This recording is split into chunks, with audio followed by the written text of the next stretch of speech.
5, 4, 3, 2, 1.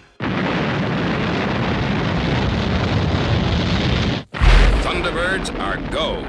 Now, let's have a rundown on the International Rescue Craft. At the moment, there are 5.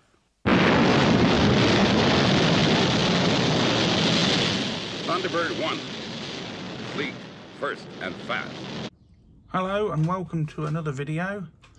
In this video, we will be going through a few of the Aoshima and the recently re-released Adventures in Plastic Thunderbirds kits that I've built over the past couple of years. Initially, the Aoshima range was only available in Japan, and you could buy it in this country through the likes of Hobby Links Japan and import them yourself. Last month, Bachmann Europe announced they'd done a partnership with a company called Adventures in Plastic, which have re-released these kits in this country for the first time. I'm going to go through the Aoshima range that I built, as the kits are virtually identical. There are some differences, but I will highlight these with each individual kit. I've not built all the kits, and this is in no way a complete review of every single kit and part that comes with it. This is more of an overview of the models and the build you can achieve by these excellent Thunderbirds craft. So we'll start with Thunderbird 1. Thunderbird 1 is appropriately 1 in 144 scale. I built this and painted it using TS23 Tamiya spray for the blue and TS Silver for the silver coloration. It builds up into a very nice model. One word of caution though is, if you do build this model, be careful with the large Thunderbird decal. I was lucky, but when I put that in the water, it does start to split. If I was to recommend anybody building this kit, I'd cut it halfway down and do it in 2 parts, just to make it a lot easier for yourself and to stop damage to the decal. The kit instructions state that you can either build Thunderbird 1 in its landing stage like that,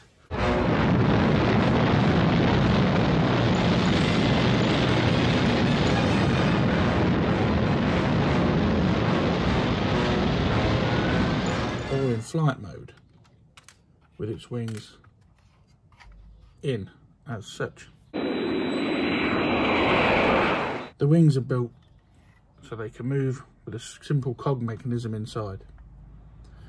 However, to be a bit more flexible, I did notice on YouTube a guy called Chris Falcon who also built this kit, and he advised that if you open the bottom, do not put the flaps in for the legs. Instead, obtain some very small neon magnets, and as you can see, I've glued them in and glued them onto the landing legs.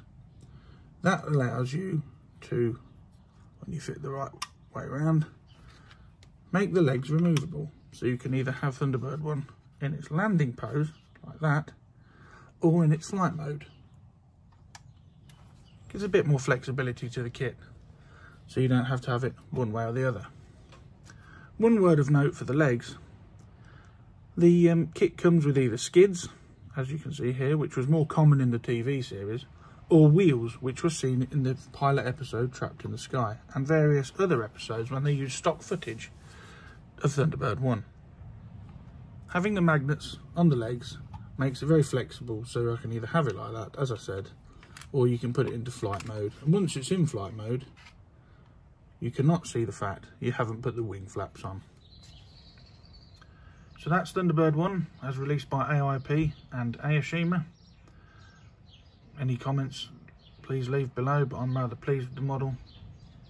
And right, stay tuned and we'll do another Thunderbird craft.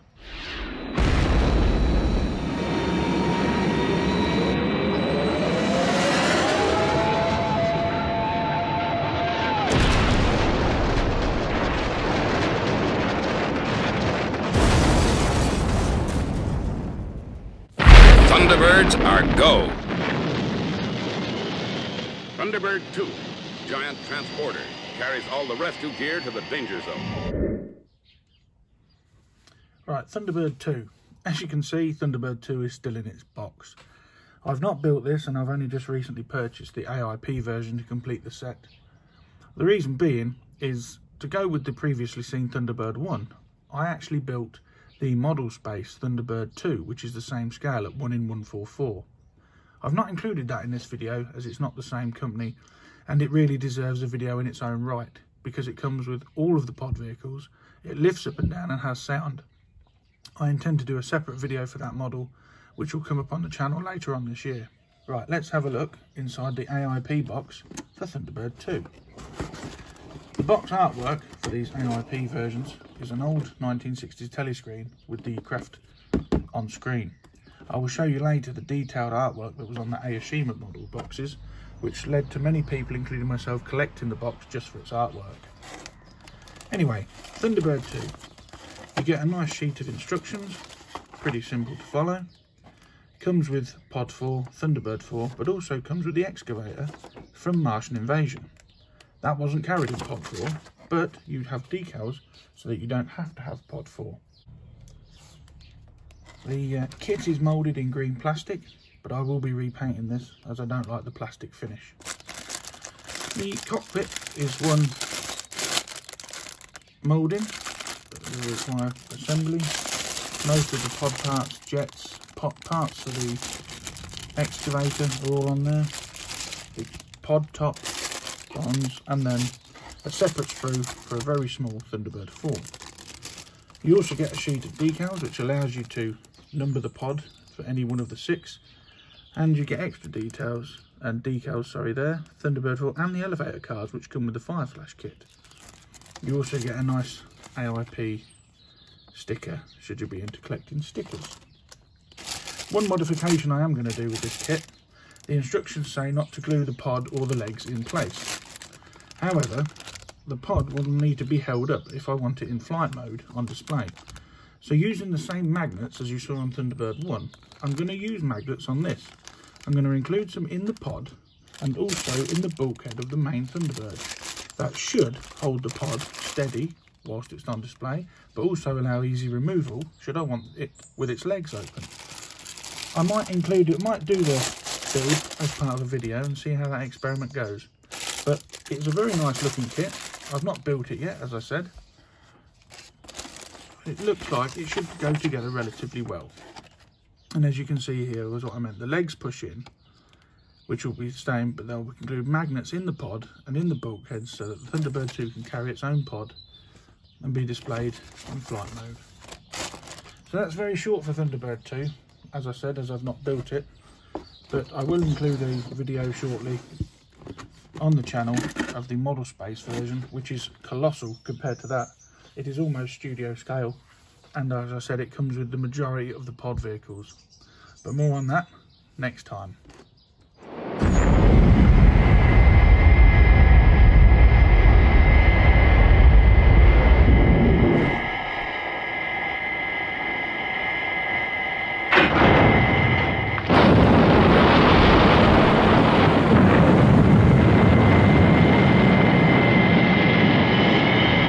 Thunderbirds are go. Thunderbird 3, designed for space rescue. Now we move on to a personal favourite Thunderbird of mine, Thunderbird 3. This was my favourite Thunderbird. I don't know really why. Maybe it's the colour, maybe it's the fact that it was so rarely seen on screen in comparison to the other Thunderbirds 1, 2 and 4. This again is the Aoshima model, but this is exactly the same as the AIP version. It comes with a stand, represents the moon, and it stands up like that using a holder that holds one of the radiator fins. This model was painted using Halford's Peugeot Seville Orange, which I picked up as a tip off of the Brit Modeler website. It looks right, and once pin-lined in all the panels, looks very nice indeed. If I was to give anybody building Thunderbird 3 any advice, it would be regarding the cooling fins. I put the cooling fins on and then attempted to put those blue transfers on. It was very difficult. The transfers are thin and they rip. If I was to build this again, or anybody building this, I'd recommend putting the transfers on and then putting the fins on. Again, same with the tips of the fins. The tips of the fins are yellow transfers, and as you can clearly see in this video, my model, although it hasn't been handled, it's been on display, the ends have ripped off. That is despite being coated in varnish. It is due to the fact, just the sheer fact, that the transfers are very thin. One thing to remember, anybody building this model, is Thunderbird 3's 3 sides, the 3 on the base, was in 3 different positions. This is hard to see on the screen, but it is authentic. Look in picture books, look on the internet, but each side had a 3 in the different position. The base has the hole for the entrance. All in all, it's built up into a very pleasing model of a lovely Thunderbird type. You can probably see this smaller Thunderbird 3 in the background. That's the one that comes with the Thunderbird 5 kit, but we'll have a look at that later on. Thunderbird 3 can either stand on its own legs, like that, although it's out of shot, apologies, or as I said, on its stand. All you have to do is slot the stand on one of the fins, and it will quite happily sit there on your desk or display case forevermore. Not really a lot else to say about Thunderbird 3. It's a very easy and simple kit to build. Detail differences that are included. There are 3 different docking ring versions, as there are 3 different ones seen on screen. I chose that one as it was the most common, but there are 3 you can have. Other than that, it's a very pleasing build, very nice model. If I bring in Thunderbird 1, you can roughly see it's roughly the same size as Thunderbird 1. They will sit nicely together in a cabinet. Thunderbird 3 is 1 to 350 scale, whereas Thunderbird 1 is 1 to 144. Next up, the Aquatic Thunderbird 4.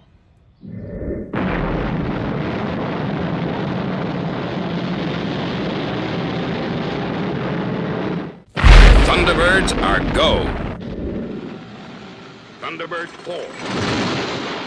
Capable of withstanding the pressure of the depth. So here we have Thunderbird 4.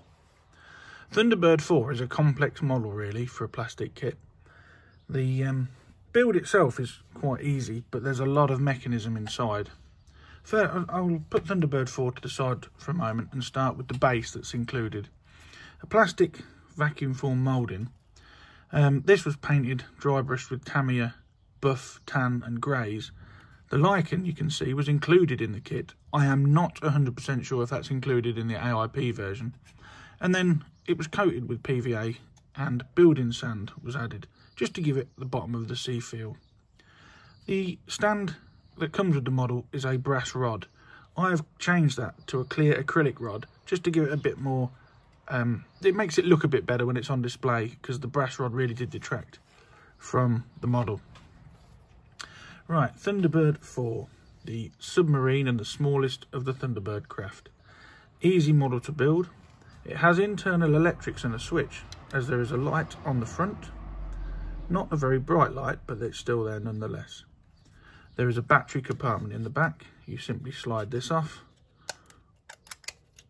Lift that up, there's the battery compartment there. Right, let's put that back on. That was a bit tricky to do whilst filming. The cockpit of Thunderbird 4, as you can see, is detailed. It's painted all the correct colours, and you get a Gordon Tracy Aquanaut figure who is holding on to his steering wheel. It's not very easy to see through the screen and through the Perspex windscreen, but there are a couple of etched parts and transfers in there that make it authentic. Even though you can't see it, it's there, and as you can see the bulkheads, all the correct colour. One nice detail with Thunderbird 4, one accessories that come with it, is the amount of differences. Inside there, when you build the model, is a set of rubber O-rings, and they are there because you can put in various different things that went on the front of Thunderbird 4, including a couple of bumpers. I mean, they're not in properly, so forgive me for that. You get the drill that was seen in the Man from MI5 when it drills into a submarine underwater. A hook that also goes in, like, there you go, and then it holds in. Once it's in the rubber O-ring, they hold in, and you can have them on different ones on display. And a claw that also slots in there. Now also you get 3 missiles. The missiles actually fire. there is a spring mechanism in there, and as you saw, oh, it was in the way of the light, but they do actually fire out. Word of warning, they do go far and they are easily lost. But there you go, there's some missiles and the accessories you get with Thunderbird 4. It is a very good model and it builds up exactly as the screen original. The yellow I used was a mix of Umbro yellows just to get that reddish tint to it. Transfers all went on nicely with no issues at all, and the whole thing was varnished in satin varnish, and then it assembles on its stand and sits on the shelf rather nicely like that. And here you can clearly see the benefits of that clear acrylic tube as opposed to a thick brass rod. So yeah, that's Thunderbird 4. The AIP version is identical. I do know that the AIP version comes with the working light and the accessories as seen on the bottom there. Next up will be Thunderbird 5, which was a very complex kit to build, as we will see next.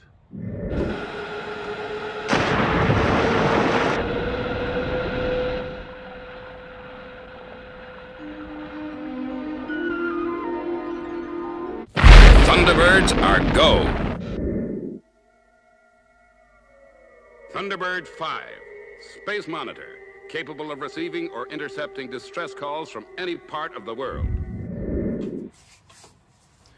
Thunderbird 5, the space station. This model, again, has been re-released by AIP. I like this model. This was a bit of an enigma for me growing up. I had the Matchbox Thunderbirds. I had 1, 2, 3, 4 and Fab 1. Thunderbird 5 was not released. Not until the early 2000s when a different company took over. This model is, well, it's excellent. It is true to the screen original. There are additional features to it which I really like, and it comes with a nice base. It was quite complex to build as a plastic kit. Again, this is an Aoshima thing. What I'm about to tell you, I am not certain that AIP have included it. I'm pretty certain they haven't. It is just a static model. But with the Aoshima version, inside here, I'll try and take the top off if I can. There we go. Inside there is a gearbox and battery and light compartment. That gearbox had to be built from parts following Japanese instructions and was very difficult. But with a bit of perseverance, it went together quite nicely in the end. But it's not for the beginner. But as I say, I think AIP have not put that in theirs. It's just an empty plastic kit. But I will have to check that and definitely find out. But I do know that a lot of the AIP versions are more simplified versions. Sorry about that. That lid took a bit longer to put on than I anticipated. The reason there's a gearbox inside Thunderbird 5 is there is a switch under the main docking body, which when you turn allows Thunderbird 5 and its aerials to spin on its stand. As you can see, this is turning down here, and there is also a light in there, although you can't see it today as it's pretty bright, but it's there, believe me. Thunderbird 5 did not spin on the TV series. As you can hear, the mechanism is very loud, but it's a nice gimmick and I got it to work as it should. I suppose it's correct in one sense, because satellites that do orbit the Earth actually do spin, and it makes sense for things like this to move, as it could pick up more communications than just being static in space.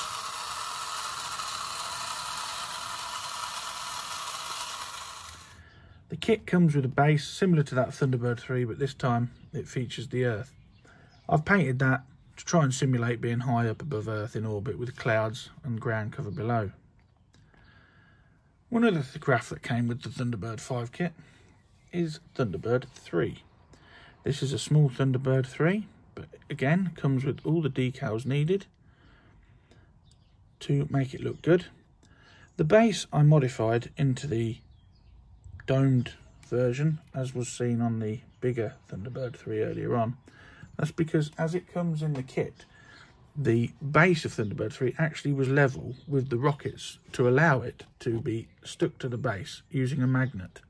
I didn't like that, so I modified the base with some modelling putty and then painted it grey. People may have noticed there is a hole in the docking ring. That is because the kit is designed to either have Thunderbird 5 out on its own, as it is, or you can actually dock Thunderbird 3 into Thunderbird 5 to simulate the scenes on screen when Alan went to relieve John, or they went to the space station to make repairs to Thunderbird 5. It is primarily used to ferry supplies and equipment to Thunderbird 5 in permanent geostationary Earth orbit. It docks with the space station through the use of a purpose-built boarding tube. The small Thunderbird 3 was painted with the same Peugeot Seville orange as the big version. Thunderbird 5's main paint was Humbrol silver sprayed from the rattle can with the red, white details and gold brush painted. Full set of transfers is included for both ships. As you can see, Thunderbird 5 has its various aerials all stuck on. It is a nice model of a bit of an enigma ship. It wasn't seen a lot on screen, although some trivia for you was that Thunderbird 5 was the only Thunderbird to have its own theme tune during the whole show.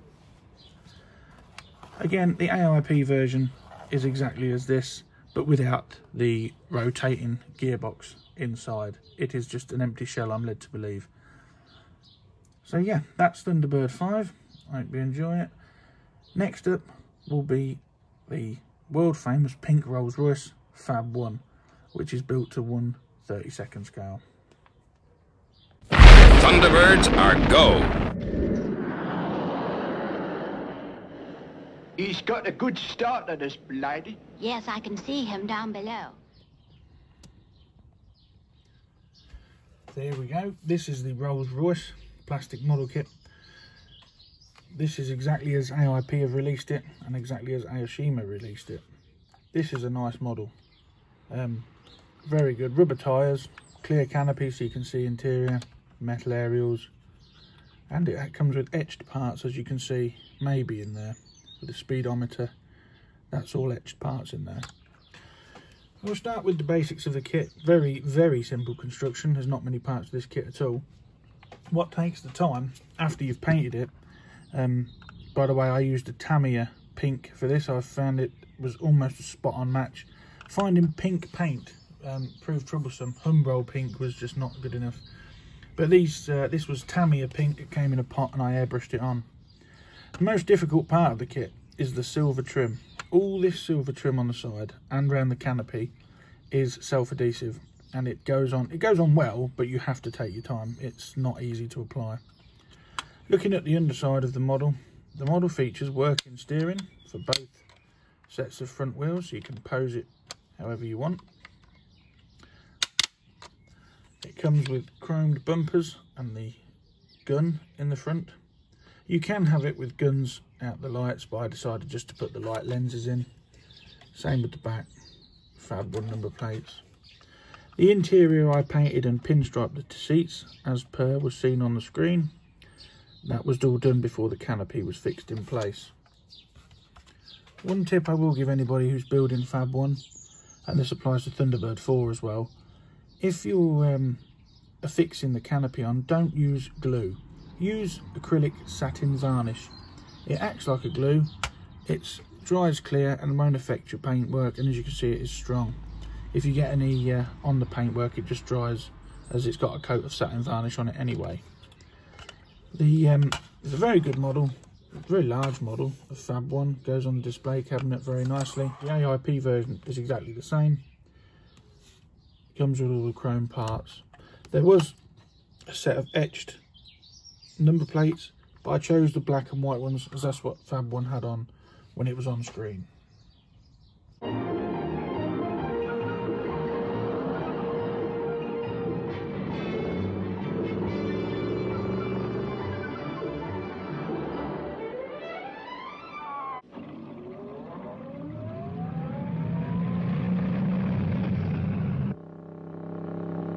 Thunderbirds are go.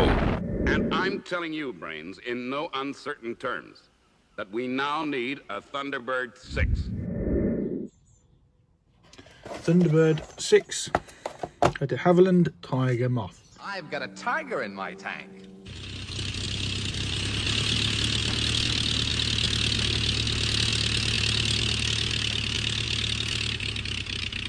Any Thunderbird fan that's seen the film Thunderbird 6 will know at the end they reveal Thunderbird 6 to be a Tiger Moth biplane, after all their other normal equipment proves too heavy to be of any use in a rescue. I've yet to build this de Havilland Airfix Tiger Moth. It's 1/72 scale. It's all in there, all parts. It's an Airfix kit. The reason I've not built this yet is I've been looking online to try and get the decals made, as Thunderbird 6 had a rather complicated paint scheme. I don't really want to fancy painting it and masking it all off, so if anybody knows of anybody that can make custom decals, please leave a comment below and I'll try and chase that up. But this Thunderbird 6 build will be in a future video, and then the whole set will be complete. Right, back to the AIP models with the mole next up.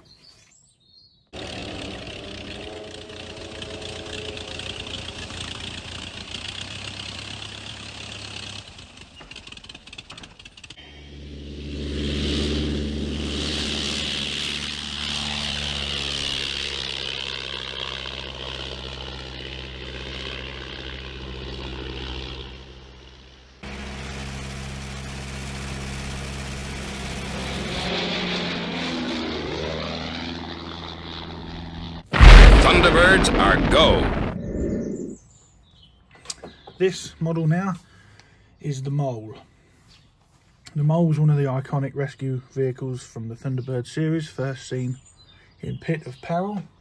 It was able to drill down into the ground, rescue people trapped underground or in buildings, as many of you Thunderbirds enthusiasts will know. This is a rather good model. It is a large model. This is built to 1/72 scale. The Aoshima version, which this is, has got 2 motors and 2 gearboxes in it. The AIP re-release version that came out last month does not have these in it. It is a basic push-along static model, but if you can get hold of the older model, it came with a gearbox and motors. The reason for this is inside the Mole's body there is a battery compartment and a gearbox, etc., and a switch. Now when you switch the switch, be careful, this is rather noisy, the drill works. Not only does the drill work, the side crawlers are also working, as is the safety light. Now you can see the metal pins there. If you reapply the Mole to its base, which is easier said than done whilst filming, the metal pins contact the motor in the bottom, which then allows you to flick the switch and it moves. It is a very clever design, because having the pins there means that the wheel treads will roll around, but once you tilt the body up into the drilling position, it cuts power to the wheels. But you can still have that.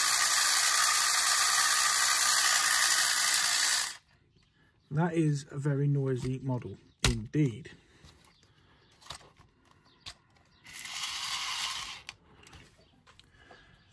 Now if we separate the Mole drill from its chassis, I'll show you the chassis construction. The AIP version is going to be exactly the same, but it won't have the motor in it.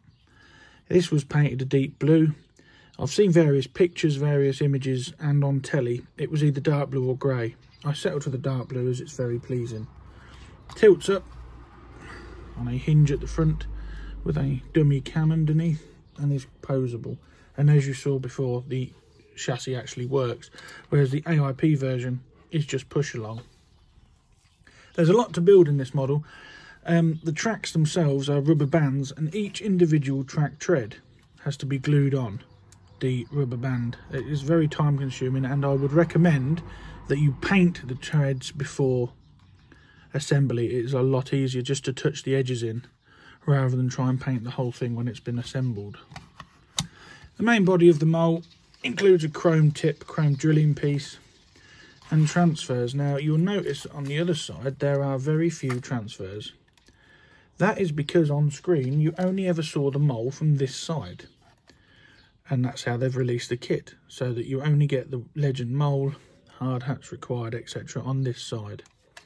On my model this is removable, to allow you into the battery compartment in the back, which is there. You just slide that up and the battery comes out. But on the re-release version, you can glue that in solid as there are no batteries. As you can see, it builds up into a lovely model of the iconic mole from the TV series. I built the older version, Aoshima, which comes with all the extra bits.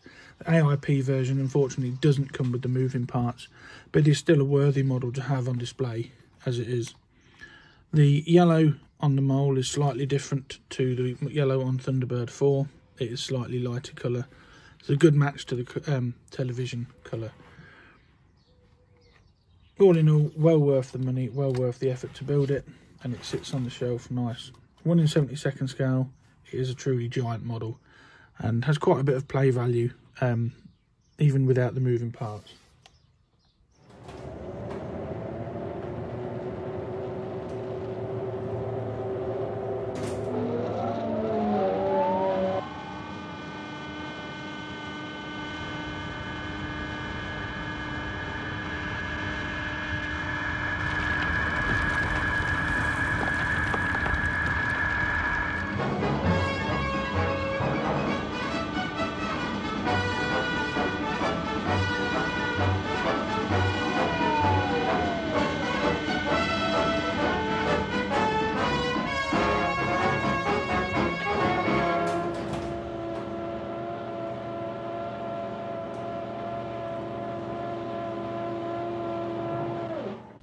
Thunderbirds are go.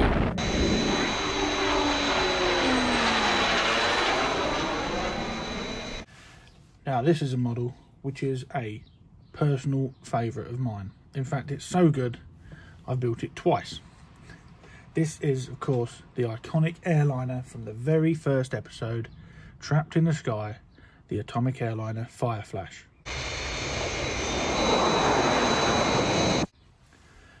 This is the Aoshima version again, but the AIP version, I know, having checked, is exactly the same and comes with exactly the same parts, glazing, etc. So this is a carbon copy, so this applies to both kits. This really is a lovely aircraft to build. It is a simple construction, and you can have it in 2 versions. You can have it with its undercarriage down like I've done there, or if I bring this one in the background, which was featured in a YouTube video before, you can have it in full flight mode with its undercarriage up and its legs retracted with the wheels inside. Also included in the kit is this runway piece of card, as you can see, and 4 elevator cars.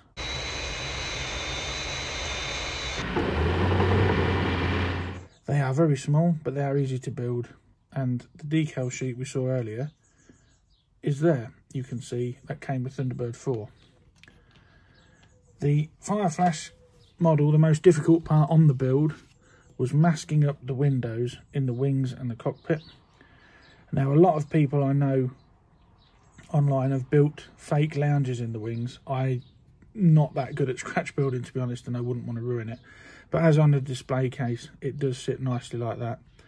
The underside, you've got a hole for the stand, and obviously the wheels. And the yellow parts on the wing tips are prototypical, as per was seen on the screen. I have 2 of these. I built this one originally a few years back, and then I was lucky enough to get hold of a second one before AIP released it from Trains for You. They had some in stock, so built the flight version. The colours were difficult to source initially. I know the AIP version has got Humbrol paint codes in it, but at the time it was hard to find. So I used Halford's paint for this. Again, as per I did with the Thunderbird 3 models. The blue is a Ford colour, which name escapes me at the moment, but I will leave it in the comments. And the dark blue is Revell Lufthansa blue, which is quite a close match to on screen.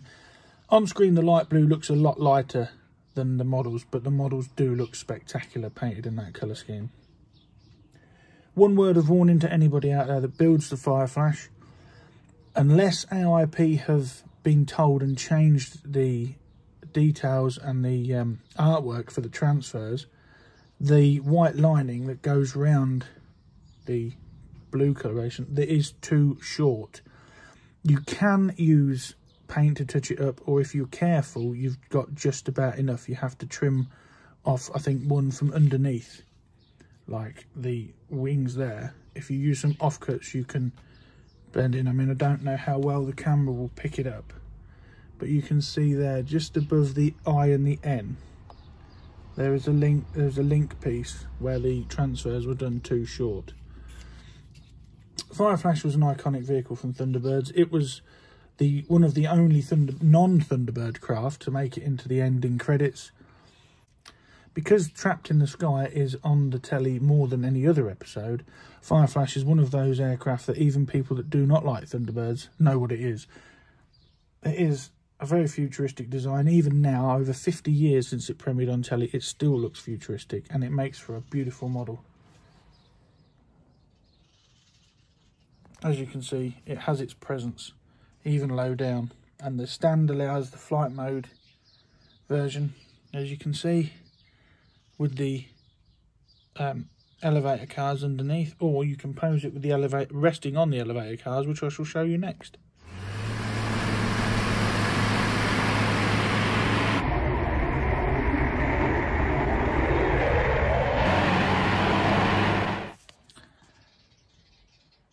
And there we are, with it resting on the elevator cars, as is how it was rescued in Trapped in the Sky. And then you've got the landing version on the stand. Well, with Fireflash, that brings a conclusion to all the built models that I've got from AIP and Okashima. Now we'll have a look at a couple of kits that I've got that haven't been built yet, one of which only appeared in one comic strip, so it's a bit of a strange machine to release as a kit, but we'll have a look at that next.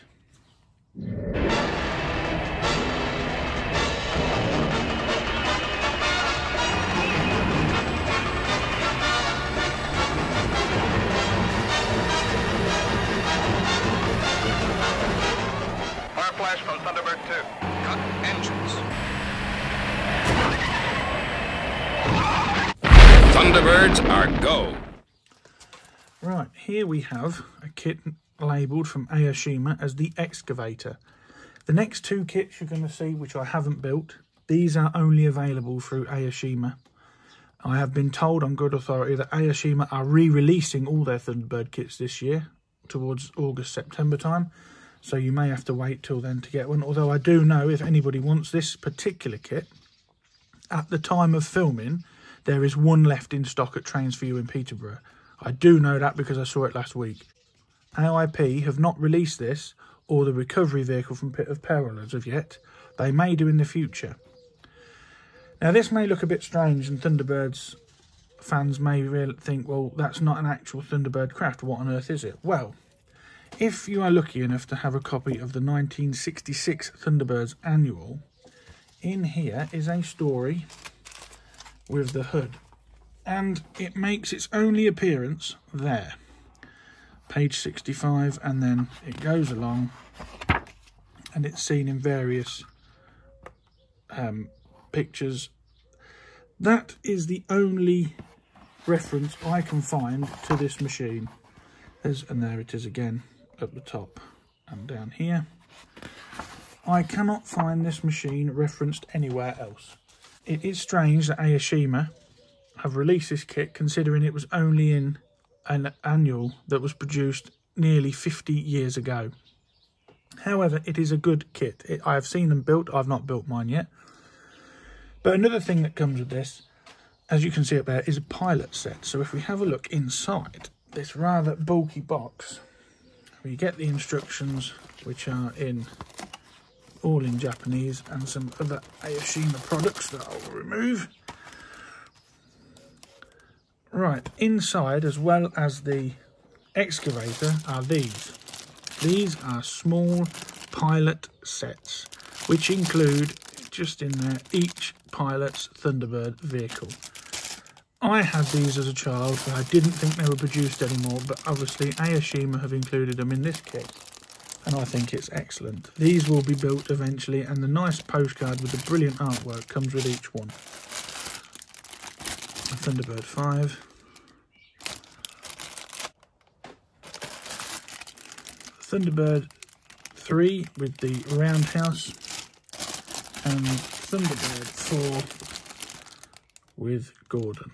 The postcards are unbelievable. The artwork on them is phenomenal.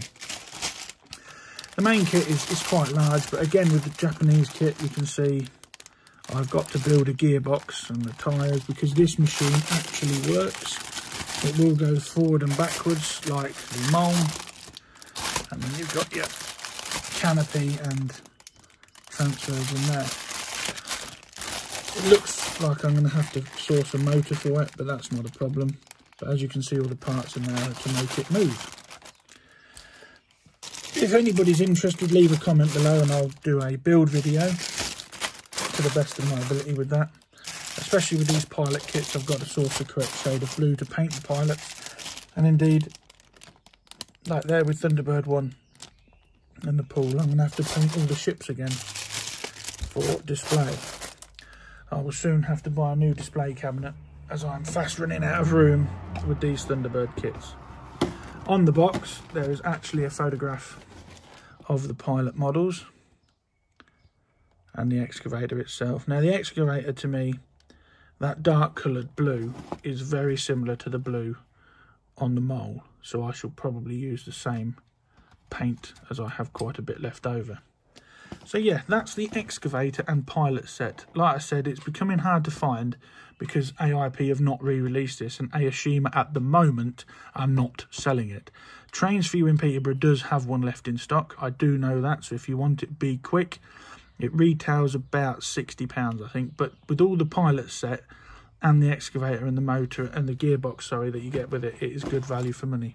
That, after Thunderbird 2, will probably be my next build. Right, the next unbuilt kit I've got is the recovery vehicle from Pit of Peril. Thunderbirds are go!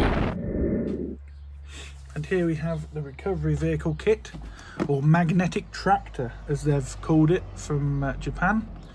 Now this kit, you can either build the master vehicle number 1, which is on the cover, or you can build as the slave vehicle number 2. This kit is kind of complex, and you'll see why in a moment when I show you the instructions.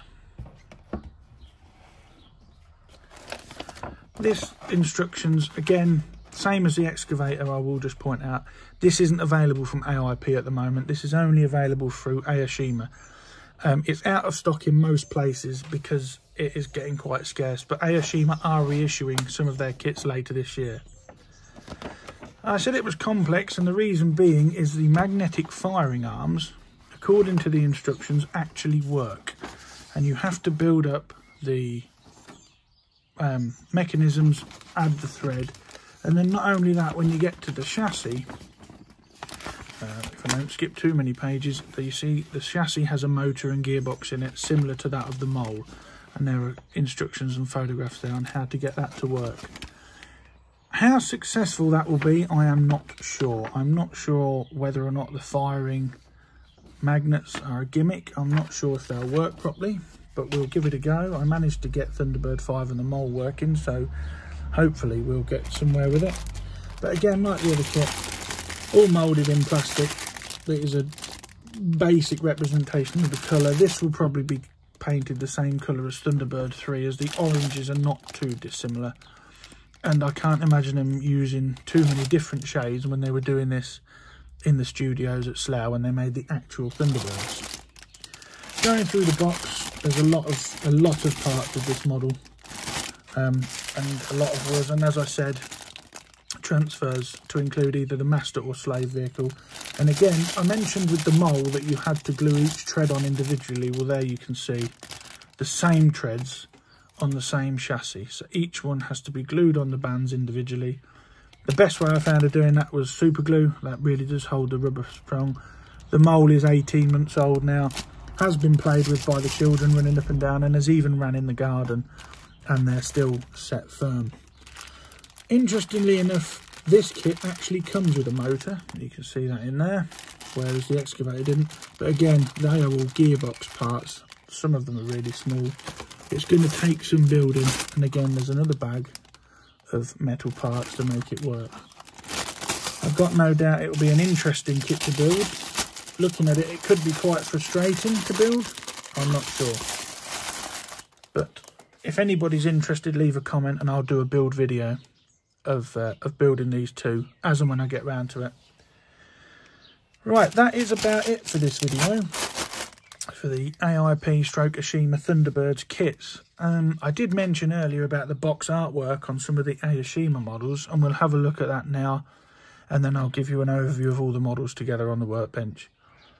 I do hope you've enjoyed the video. I hope you've enjoyed some of the clips I've tried to put in to show what the actual Thunderbird craft looked like. Please leave any comments down below. Please like the video, share it, subscribe to the channel. There will be a few more Thunderbird related videos coming up. I will do a full review of the Model Space Thunderbird 2 Giant Studio model with all the recovery and rescue vehicles that come with it. Although unfortunately I have been told since making this video that Model Space have actually discontinued it, but I will still go ahead with the video because you can still buy it from Japan if you're willing to pay the import charges on it. So enough from me. If you like what you see, please leave a comment, as I said, and I'll catch you again in the next video.